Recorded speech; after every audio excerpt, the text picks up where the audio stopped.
What's up, Team Starlight? Today we're going to be covering 10 of the most underrated decks in Edison format. These are not just decks that are tier 2 or decks that sometimes top every now and then. These are mostly decks that don't have enough players and have very little representation, but we think have the potential to top in some way, shape, or form, either with some of the builds that we're going to showcase or in a future build that iterates on these different types of strategies. Not every single one of these decks is going to even crack the tier 2 in most people's brain, but I do feel like a lot of them could have a really cool run and top a major event if played and built correctly. Exactly. I think that we're not just saying like, oh, this is a deck that's slightly better than you think, but it's tier 1, or tier 1.5 and it's better than you think it is. We're really focused on the decks that don't get love. And let's be honest, if you take one of these decks to a top run, people will remember who you are. If you just take Black and Vayu and Frogs, we're at the point in Edison where it's topped too many times for people to care. But if you take one of these decks and you innovate and you refine, people will remember the name. We're going to start with a classic. This is the favorite deck of one Carpath, RIP. He's not dead, sorry. He's just he hasn't made content in a long time. We do miss Carpath. We're first starting off with our number 10 list, which is Neo-Spacians. More specifically, the dark version of Neo-Spacians, the one that is trying to get out the Dark Creator and work around Dark Armed Dragon, maybe even a Chaos Sorcerer. This particular version, in my opinion, feels really underexplored and at times a little, it may be like a little too deck dev destroyed. Like, I think that's the thing that really makes Spacians hard to justify using, is that they like, I think you run like 5 non-deck devable cards, but it's also the best deck in this format that can actually turbo out a really cool boss monster like the Dark Creator. And Convert Contact is also just a really interesting and fun way to not only mill specific attributes but also draw through your deck. So yeah, I do think it's worth exploring. This is just like a pretty simple version of Dark Spacians that is very similar to Carpath's build that he took to different like events and stuff. Never really saw like top tier success, but you can win a locals with pretty easily. The only card that I included as like kind of like a question mark, like maybe this could be the next future, is Horn of Heaven, because the logic being Armageddon Knight gets you kind of a plus with the cross porter, and you need your field to be cleared to activate Convert Contact or even Dark Creator. And Horn of Heaven kind of does both of that, and is also just an insanely strong card. It's only ever seen use in gadgets, but it could maybe see use in something like Dark Spacians. Yeah, I think this deck is very good at turboing out Dark Armed. Besides like Vayu, it's the most consistent at doing it like really fast and controlling the grave. I actually played against this deck at RBET Denver, and even though I won 2-0, I actually think I should have lost game 1. My opponent kind of like slightly misplayed. He dropped out on me like on my turn 2, and all of a sudden I was like under the gun, and obviously dad's broken, but yeah, I think this deck definitely takes advantage of Dark Creator. I think Junk Synchron's really good. I think the draw power is really cool. Like I've seen versions of it that Carpath has that run like Upstart and draw traps, so it's just like really turboing to your like power boss monsters. So I think it really, in lieu of Carpath being here, it hasn't been like refined a lot, but he got it very far, and now we just need people to be like actually playing it to have it see some sort of success. So that's why it's number 10. You know, I put it on 10 because I know there are a lot of people that are trying to cook with this deck, and it's not like super obscure, but it hasn't seen much results in a long time. So it would be nice to see some Neospatian variant, specifically dark. I prefer the dark variant, but there's others. Seeing some success would be cool. Next up, we got Assault Mode. When we first discussed making a top 10 list, it was really funny because I had talked about Assault Mode being one of the top 10 underrated decks, and this was before, Maru. yeah, before Maru was able to actually top with it in Fraser Smith's big tournament that he had. Obviously, Maru's list is probably the best version of Assault Mode, being that you're also basically just playing Vayu Turbo, or like a kind of like a slightly less turbo-y version of Vayu Turbo, because your goal is more just to make the Armed Wing as a 6 to pair with the Arcane Apprentice to make the Turbo out Stardust Dragon Assault Mode. So it's like the deck is revolving around Assault Mode, but it's also not like, if you can win you can win plenty of games without seeing Assault Mode, if that makes sense. But yeah, I think most Assault Mode variants are still pretty unexplored. There's also Frog Slicer's Dino Assault Mode deck that just entire goal is to use Gear Town to summon out Ancient Gear Gadgeton Chimera and an Arcane Apprentice or a Tuner and just turbo out Assault Mode. I think there's a lot of merit to this build because you can pretty consistently get out Assault Mode, but obviously it loses game 2 and 3 a lot harder than something like the Value Turbo version. So Yeah, I think assault mode's very strong. Game one, I think that's why I think the frog slicer build definitely has some merit, and the side just would need to be cooked with, or maybe we could Maruify it in a way where it still very consistently turns out assault mode, but it has like a slightly more, um, like a slightly different game plan if it doesn't get that. Because I know when Frog Slicer made this, it was literally like, how do we turbo it out? How do we like maximize the percentage that we can do it on turn one? And maybe if we just like sacrifice a little bit of those percentage points for like give our deck an ability to duel a little bit more, then maybe we can make this slightly better. But yeah, I think Asomo is very good, and yeah, like you said, we had it in the top 10 before Maru, and then Maru kind of just proved that it was possible. So it's kind of the point's already been proven, but I think it can still be built up. yeah, and Maru already had a lot of suggestions of how he would even change his build. So his is not even the most optimal version. Like there might even be an even better, more consistent assault mode version of value as well. So yeah, I'm super excited to see the future of this deck. So if I was investing in a deck, it'd be assault mode for sure. So this next one is we're kind of calling this category Gear Town decks because it does feel like people aren't exploring Gear Town enough. Obviously, the big issue with Gear Town is that when you do use the Gear Town combo, it is kind of a minus. You destroy one of your Gear Towns with your other Gear Town to summon out the Ancient Gear Gadgeton Dragon, and you're kind of like you're not really stuck with like any like positive tempo, especially if that Gear Town is just awkwardly being set there for a while, or if you're just setting a different type of field spell like Mausoleum, not getting value out of it, like it can feel like you're not doing anything. But Ancient Gear Gadgeton Dragon is just such a house. Like so many cards in this format cannot do anything about this guy. So I do think there's merit to variants using maybe a more turbo machina variant, which can pump out humongous boards and just OTK really fast. But I also think that KFC, which if you don't know what KFC is, it's also a Kuraz. It's also a Carpath original deck. Yeah, it stands for Kuraz Field Control. The field spells they're using are Gear Town, Black Gardens, like Mausoleum, and you're just trying to use the combo of Kuraz and Gear Town to special summon Gadgeton Dragon while also drawing. So you're actually getting value and positive interaction with it. And this particular deck is actually one that was piloted by Hex, friend of the channel. He's showed up in a lot of our Jank Tank videos, and he was able to bubble at RBT Berlin, get 19th place, going 6-2 with this exact list. And I mean, I'm a huge fan of it. It has Limit Reverse, my favorite card in the format, with Magic Planners, the plants, the debris make a ton of sense. You can do the Ancient Fairy Dragon combo with Gear Town. Everything about this is really cool, and it's nice to see KFC being reiterated on even in 2025 and getting really good results.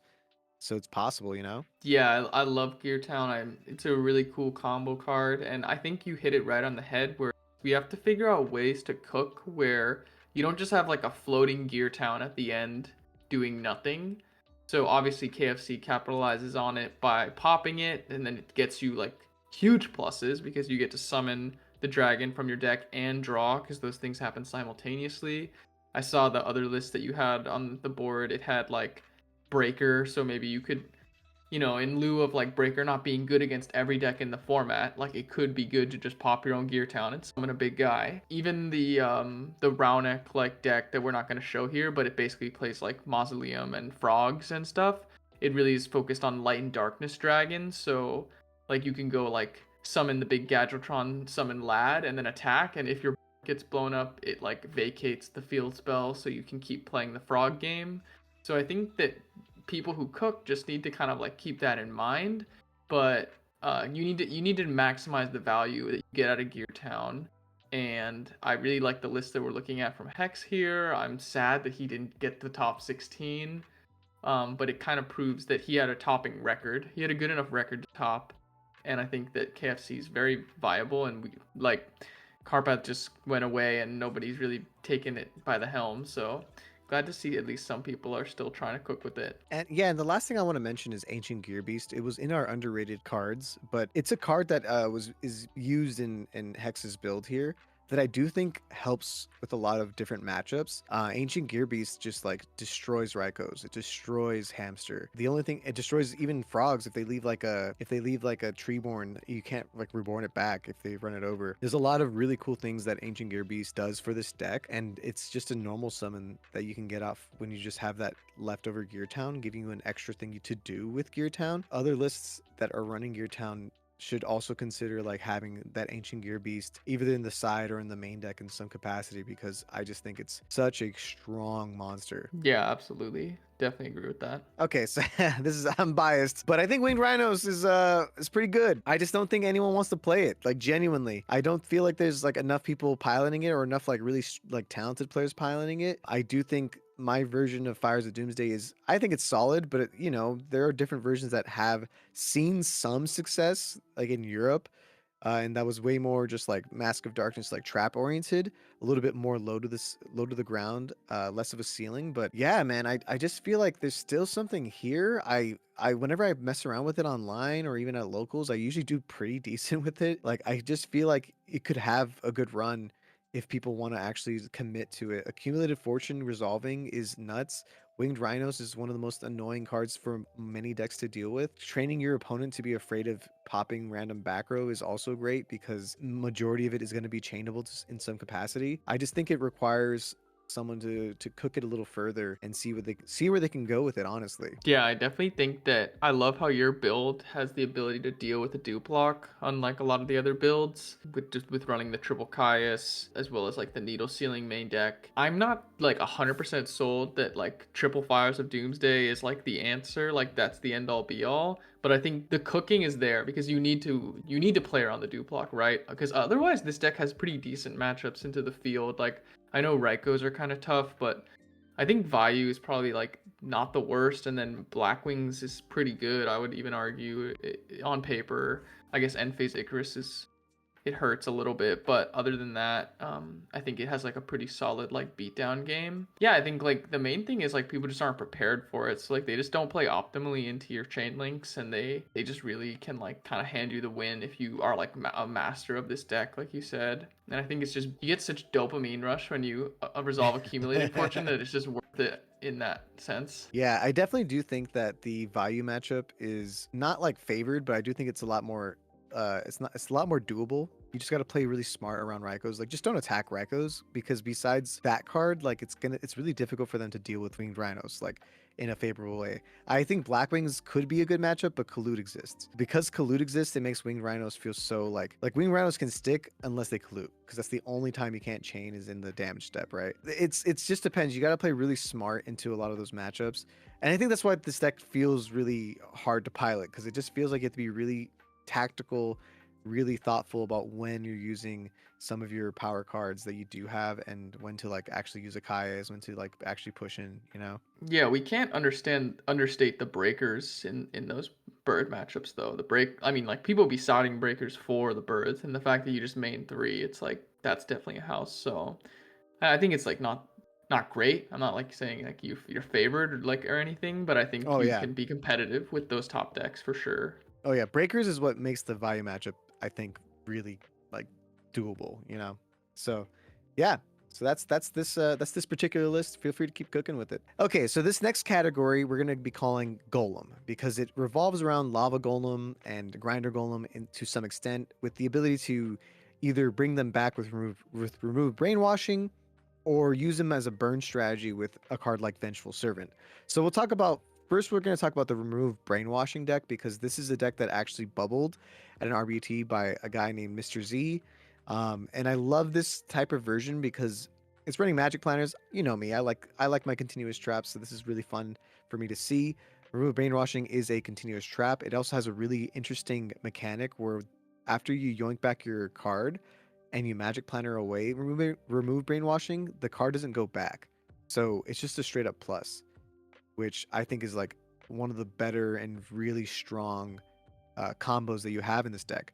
And just the ability to out a lot of really problematic boards with the main deck Lava Golem and main deck Volcanic Queens as well as the grinder golems to just go for big pushes is really nuts. Paired that with just a lot of other really strong cards to just help make your deck a little bit stronger, like Skill Drain with the Beast King Barbaros main deck, the small hero package that I don't really understand. Like if you're gonna run a Dandy and a small hero package, you might as well just run like a few to get the Dandy engraved. Like I don't know, I think the Dandy is mostly for the Exodius, from my understanding. But yeah, I don't think this particular build is like necessarily the most optimized version, but it definitely has shown some results. So I'm not going to discredit it in any way. I think the he really talked about wanting to build around plasma, and even though it can be a little hard to see, I think there are a few different ways that you can get it out with, like you said, Exodius sending the Dandy, then you can tribute for plasma.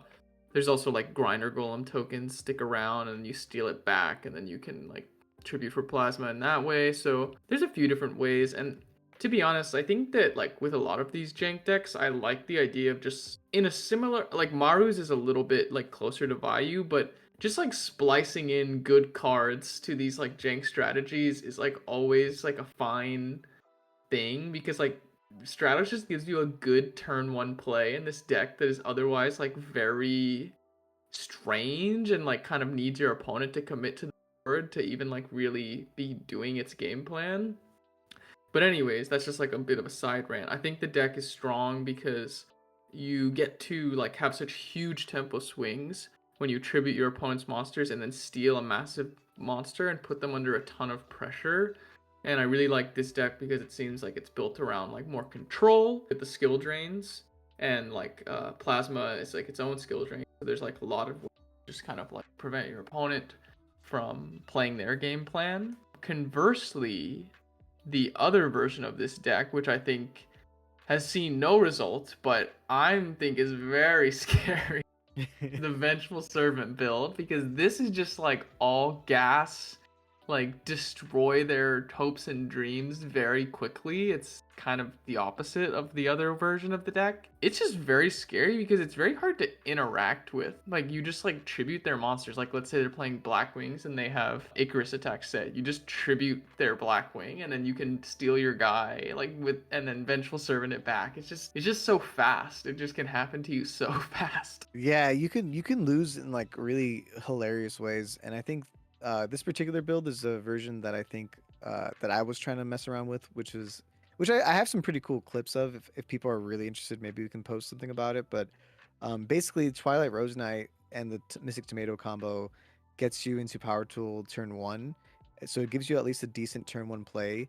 If you don't like, because otherwise you really don't have one, and just being able to set up like a Mark of the Rose is another stealing card that is also searchable with Hidden Armory and Power Tool is huge. If your Power Tool sticks for multiple turns, you can get multiple Vengeful Servants. So by the time you find your sweeper or just are ready to go crazy, you can just win with like a ton of burn with Vengeful Servant. You don't even need to see your Grinder Golems and Lava Golems to win. You can sometimes just steal your opponent's monster that they have, and if you have enough Vengeful Servants, it can be game. It's just a more versatile deck than it seems.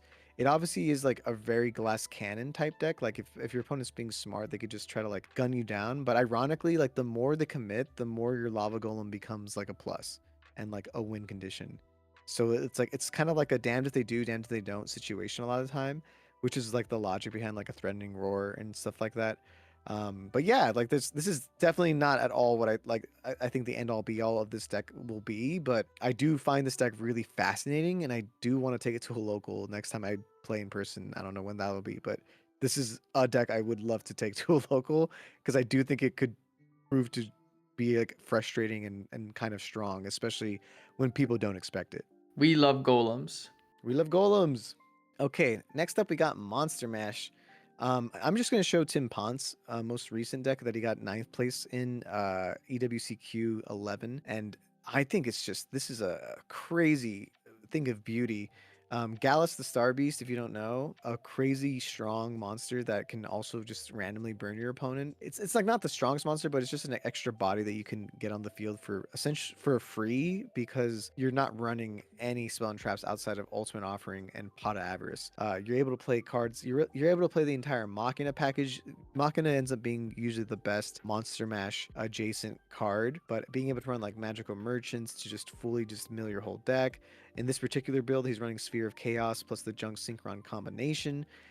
Tim Ponce is like the only one that's ever really seen success with the Junk Synchron Sphere of Chaos Wombo combo. It's really his bread and butter. It's his baby. But and he's obviously proven that that particular build is really good. But here, just showcasing that Monster Mash has a lot of teeth and still should be treated with a little bit more respect. I mean, it has topped at a European event, but I think that's like the only time it topped, not topped, but like got first place ever. Yeah, like I think Monster Mash maybe has some potential in this format to be a more threatening deck. Yeah, I think like honestly, I think Tim Ponce was just trolling and just like loaded this up and just didn't care about the deck count and just went click click click click click click click click click and didn't really feel the need to cut this down. Like I bet if we talked to him, he would say like, "Oh, we could probably cut some of it." But the point stands that the merchant getting you, the reason I think it should be a little closer to 40 is because seeing the merchant is really cool because you can just get to any spell or trap you want, which obviously his idea here is either getting a free +1 with Pot of Avarice or getting your ultimate offering, which is the card that like is sort of an auto win button if you have your setup with frogs and junk synchron.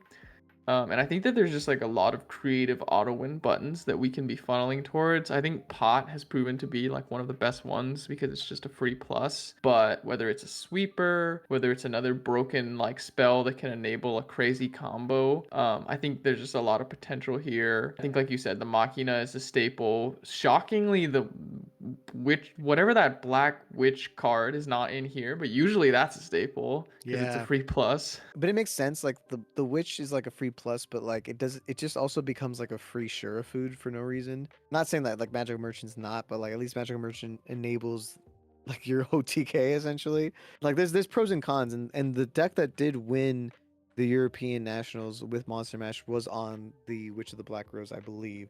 It's just a solid level 4 tuner that no other deck can really play. So I see at least some merit at running it at least as a one of. And getting the Witch plus Gallus combo is also great because you can just Black Rose your opponent with just 2 cards. It's pretty nice. Okay, so I'm going to talk about this very briefly, but the next deck I want to talk about is Heritage Frogs, which is running Symbols of Heritage. And essentially your goal is just to like draw out your entire deck, set up like a annoying board of like Stardust and triple dupe while also like having 8 cards in your hand and just depending on what your goal is, like you can just immediately OTK with Armory Arms, like triple Armory Arm. There's a reason you're running triple Armory Arm, the triple Fishborg. Any deck that's running triple Fishborg is immediately just like a scary deck to deal with. And also the Poison Draw Frog, Draw Loop with Exodius and stuff. It's just absolutely nuts. It's Declan doesn't want people to play this deck, and in all fairness, it makes sense. It's just a long, drawn out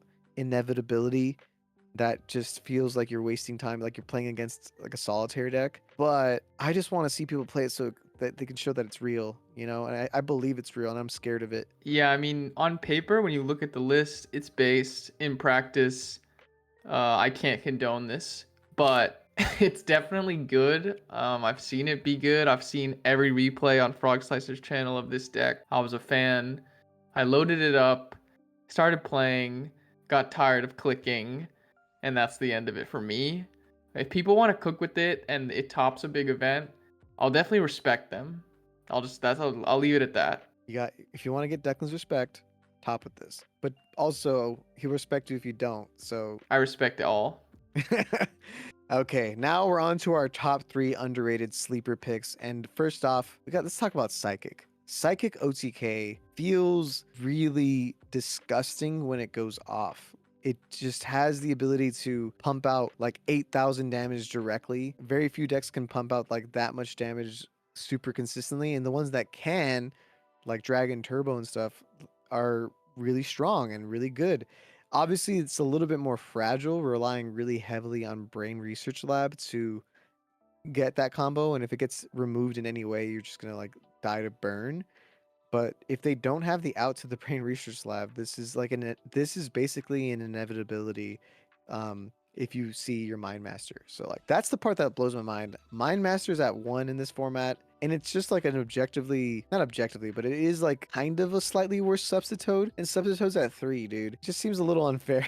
Yeah, Psychic's very scary. This list we're looking at, I think his name is Sean Vo, who I think he just like ravaged some pods one one weekend where he just like absolutely was destroying people. I think he's clearly put a lot of time into the deck. We've seen him on Teach Me How to Cook, just absolutely slaying it with the combos.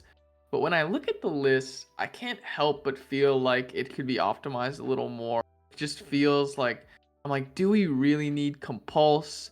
Do we really need a discard trap comboing with Reckless Greed? Like, that gives me the visual yucks just like seeing it. I don't like that.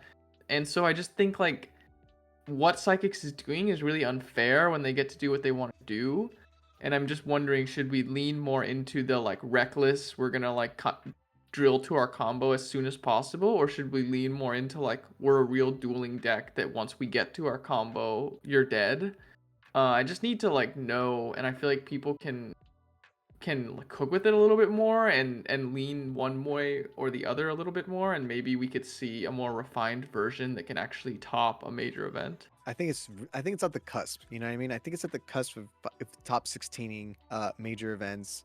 I just think that a lot of people, not pun intended, it takes a lot of brain power. You know, it takes a little bit of brain power, a little bit of wombo combo energy, and I think there are obviously, I think the thing that kind of holds it back is the fact that there are probably just other combo decks that just feel less committal than something like this, because this is very much like your deck is just going for that combo, that or bust type thing, you know? But if you want to be remembered as the guy that got Psychics its first major top, that'll stamp your name in the history books. 1000%. In second place for our most underrated decks, it's Jinzo OTK. I mean, anything running Machinas is already going to be a pretty strong deck, especially if you're running like a Machina HRC. But this is the deck that got fifth place at Deck Devastators 8 pretty recently. I thought this deck, when I saw the replays of it, the replays are all on a video. The pilot, he just absolutely demolished. I just found this deck to be like so sick to watch in action. Jinzo is very, very strong into the format right now because unlike Royal Decree, you can't chain to his summon the traps that you have, so you're just like board locked a lot of the time. Sometimes just hard summoning Jinzo can just win you the game. Jinzo paired with the fact that you can easily pump out huge damage with Machina Fortress. You have Caius's as well with the HRC package. HRC meaning Hamster Raikou Caius. And of course, the Future Fusion Wombo combo of Future Fusioning for Chimera Tech Overdragon, special summoning multiple Jinzos with the Jinzo Returner, and just going for game outright it's honestly nuts. It's honestly one of the craziest one card OTKs that exists in this format. Clearly, it has the chops to top. It's only topped like a few events like randomly throughout the years, but I just feel like every time I like have to play against it, it's not fun. Like once your board gets locked with the Jinzo, I want to like I'm so sad. Like no one plays around Jinzo, you know? This also topped the RBT Berlin, I believe. I can't remember if they were running hamsters and Raikos. On paper, the hamster Raikou version has been the one that makes the most sense to me. It gives the deck like a game plan. So like obviously you have the Machinas, which will always be your A game, but your B game is then like just hamster Raikou Caius. So you have such a good like engine, and I strictly prefer this deck over like Machina Control, where I'm like, if you're playing Machina Control, at that point just play Vayu. But if you want to play like Jinzo, it's giving you like a legitimate game plan that is like very unfair in a unique way that not all other decks have. I just think that like this is closer to what I would play over a deck like just classic Machina Raikou Hamster Kai's deck. Do you mean Marsh? Yes, sorry, March. Yeah, Machina, Avarice, Raikou, Caius, Hamster, March, When I coining look it. at this Okay, thank you. version, Doomcow makes sense because like you go for your big play and you can summon a Doomcow and they can't gores, or you can like hit set monsters with impunity because you're not worried about back row. The thing that sticks out to me where I'm like, is this optimal? Is the triple avarice? Like I just wonder if that might make us a little bricky. But obviously it makes sense with hamsters and Raikos in our deck and the Machina engine, so maybe it's Well, fine. it's also the Future Fusion combo because you few for like your entire deck, and then you can just like I mean, Pot average. absolutely, but like, how often are we gonna have that? Like, I'm just trying to think of ways to make it like not that bricky, but Yeah. like, I don't know if we need three. But obviously, it was good enough to get this guy fifth place, so I think it's a very, very good deck, and I'll always be scared of it and respect it. And now, our final deck that we think is the most underrated deck in Edison format, it's Tethys. Tethys Fairy specifically. I think that the best fairy deck in this format is probably Christia Sworn. It hasn't recently seen much success, but you know, it's still like a pretty strong variant of Lightsworn that exists and should still be respected and has topped many times. Tethys, on the other hand, has had its fair share of like small success stories here and there, but man, it just feels like one of the most broken decks in this entire format, having all the hand traps. Like, I think that's the part that makes me the most afraid of it, is that it's the only deck that can run essentially every hand trap that exists, and it can be so devastating to deal with, especially when you draw like half of your deck with Tethys' effect. Yep, I agree with you. I think Christia is obviously the best one, but that's Christia Sworn, I should say. But that's just because it's Lightsworn, and Lightsworn's already good. If we're just talking like fairies, like there's a recruiter in sight or a dimensional alchemist in sight, I think this is the best one. Fairies have a lot of issues in Edison format. They're not the best deck, but the reason I think that this is the best one by far, or maybe not by far, but I think it's the best one, is because it just is leaning the most into Christia is the unfair part of our deck, and any way that we can just spam it to the field as fast as possible is how we're going to secure the dub. And then in lieu of that, because you're not always going to draw Christia, you have this other really unfair play that you can do, which is special summon Tethys. And then the build we're looking at here is running Reckless. I don't necessarily agree with that. I think maybe like just draw traps make more sense. But if you just Tethys and draw trap and draw your whole deck, like your opponent just loses on the spot. Like, I just think that this version of fairies has the most unfair things going on. It's a nightmare for frogs. You know, you got your heralds, you got your Tethys, you got your Christias. I just think that this is, to me, like the only version of pure fairies that I would consider playing, because I think it's just doing the most unfair things. Obviously, it sacrifices in the form of its mid-range game by not running cards like DD Warrior Lady or just like other toolboxy cards that fairies tend to run. When it does what it is supposed to do, it's doing really unfair things. I just think that people need to not give up on fairies. I know deck dev is just that card is just that card that really gatekeeps a lot of decks from truly seeing the light of day, especially fairies. You know, Herald the But Purple this deck Light. gets to run, yeah, exactly. Triple Herald of Purple, and the deck that won or that topped it, Ultimate Time Wizard, was running Decree in the main with draw Yeah. traps. I think you So I should be think, running Decree and Fairies for sure. yeah, like whether it's Trapstone, whether it's Decree, I think the triple purple is correct with your Tethys. You have so many ways to mitigate deck dev that I don't think it's, in that respect, I think it's maybe the best fairy deck on top of that because it's the best into deck dev. Outside of Christia Sworn, obviously. Anyway, so that is our list of the top 10 underrated Edison decks. I hope the criteria that we laid out made sense. Obviously, there are plenty of underrated decks that haven't topped recently. Decks like Hero Beat and Zombies. Like, we know those decks. If you know those decks and they know they exist, then they're maybe not as underrated as you think. Maybe they're just bad. but but no, in all seriousness, like, please leave in the comments down below what you think is like the most underrated, unexplored deck in the format that you think just like is at the cusp of topping major events or being a more meta contender in this format. But with that, thank you so much for watching, and that's Team Starlight signing out. Peace.